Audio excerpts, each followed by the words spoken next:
Tonight on Q2, from the Crow Reservation to Washington, D.C. The legislation provides the potential for a critical revenue stream for the Crow tribe. The tribal chairman speaks out in the nation's capital, but not all members are on board with the message. We'll let you know why. Plus, Frida Womb. Really important that we are able to make decisions about our own health care, of course. The fight over an abortion initiative on this year's ballot continues as a reproductive rights tour comes to Billings, featuring a 20-foot-tall guest.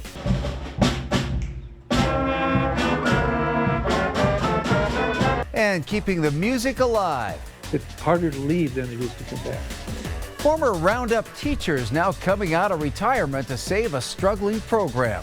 The MTN 10 o'clock news starts right now.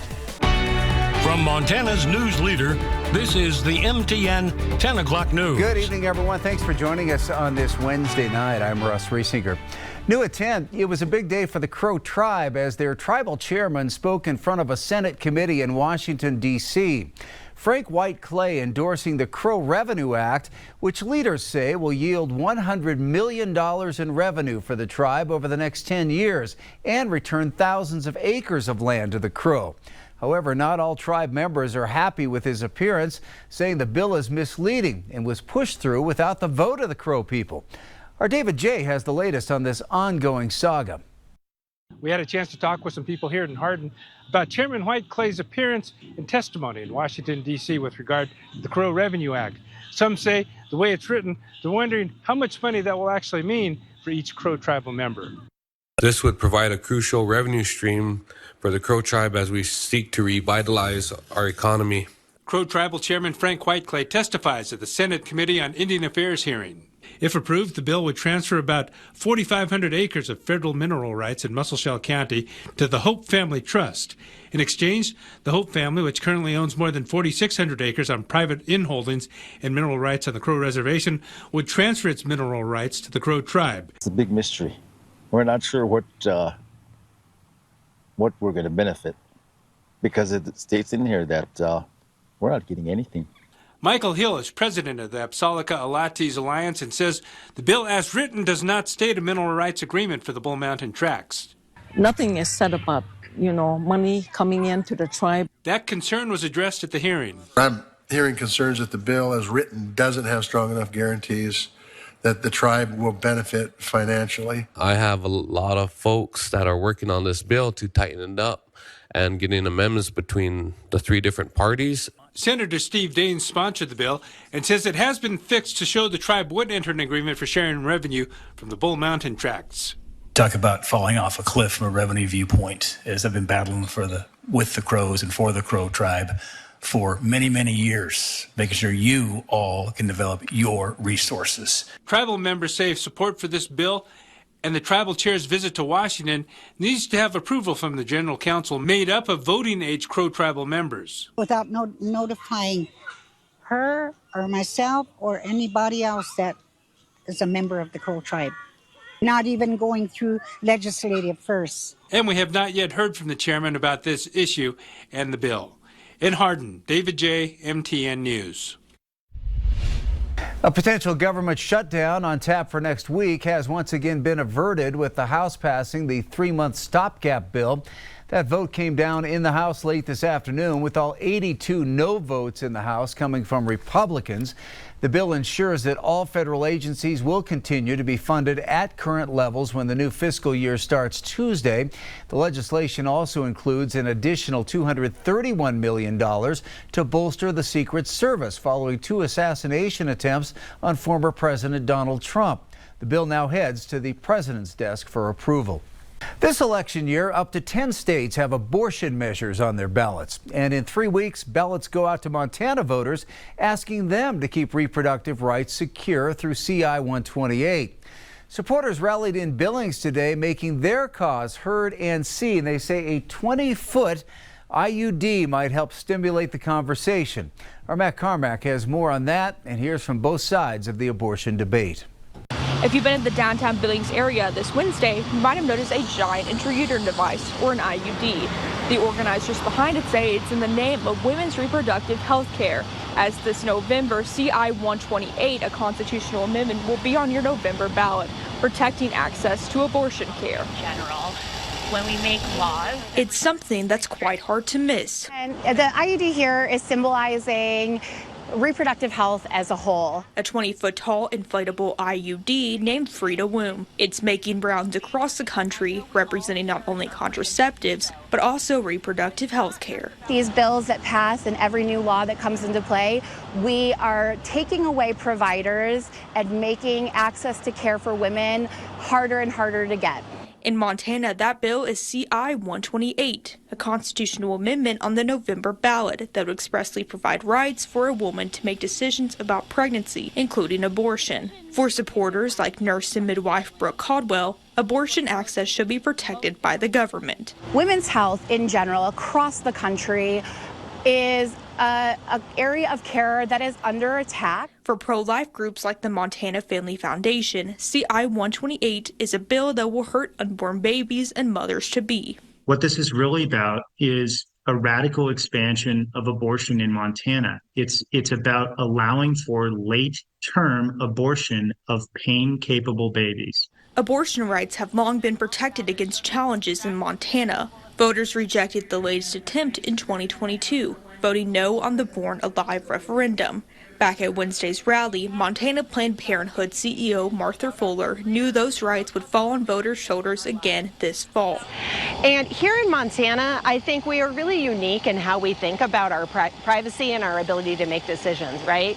It's opening the door through ambiguous terms and very ambiguous language to an entire range of procedures. Matthew Brower is with the Montana Catholic Conference, which has been very vocal this election cycle about its opposition to CI 128. It would lead to a lot of really problematic things. But I think about future generations of Montanans and making sure that we are protecting their right to make personal medical decisions. If it wasn't on voters' minds already, Frida Womb made sure it is now. In Billings, Matt Carmack, MTN News.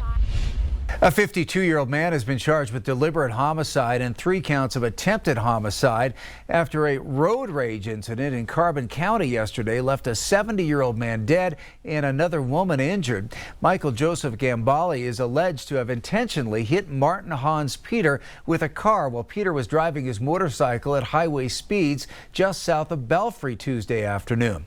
Witnesses in court documents say Gambale swerved at Peter multiple times while driving on Highway 72, eventually running him off the road and causing him to crash. Peter from Switzerland was pronounced dead at the scene, while a passenger riding on the back of his motorcycle was injured.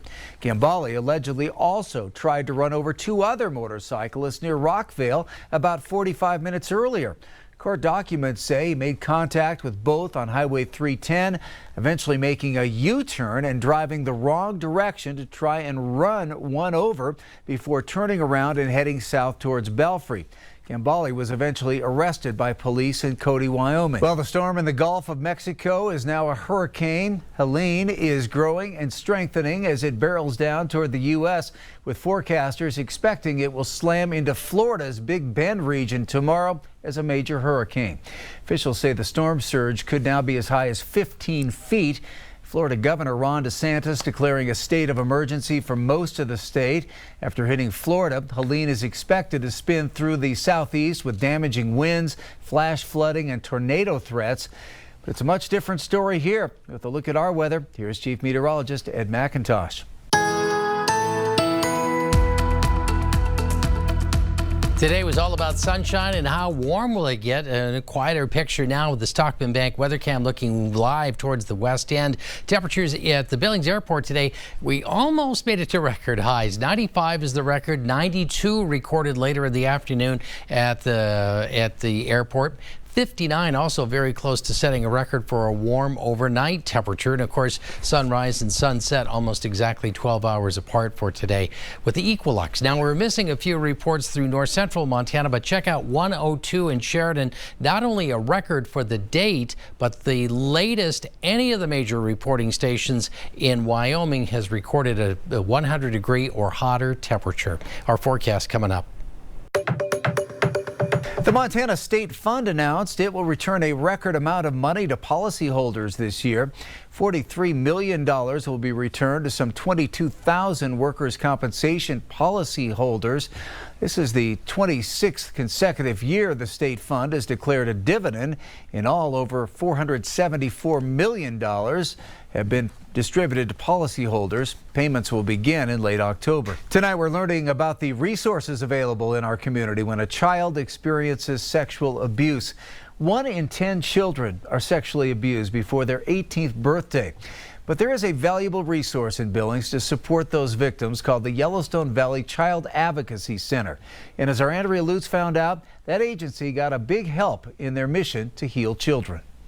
Take a look at this inviting room. There's chairs in it, big cushy chairs to sit in it. Full of color. If they're young children, there's a place to color while you talk. Talk about things no child should have to. But through the Yellowstone Valley Child Advocacy Center, located at Riverstone Health, there's support so families can get through it. Anytime we know that we can treat a child in a trauma-informed manner, which means we treat them as a whole person, not just as a piece of a person, that healing process heads in that right direction. Founded in 2012, it's comprised of a coalition of law enforcement, medical and mental health, and social services agencies. We see anywhere from about 150 to 200 kids per year. And entirely run by one advocate and one coordinator, which means funding is scarce to come by, dependent on mostly grant money. So a massive $10,000 check helps keep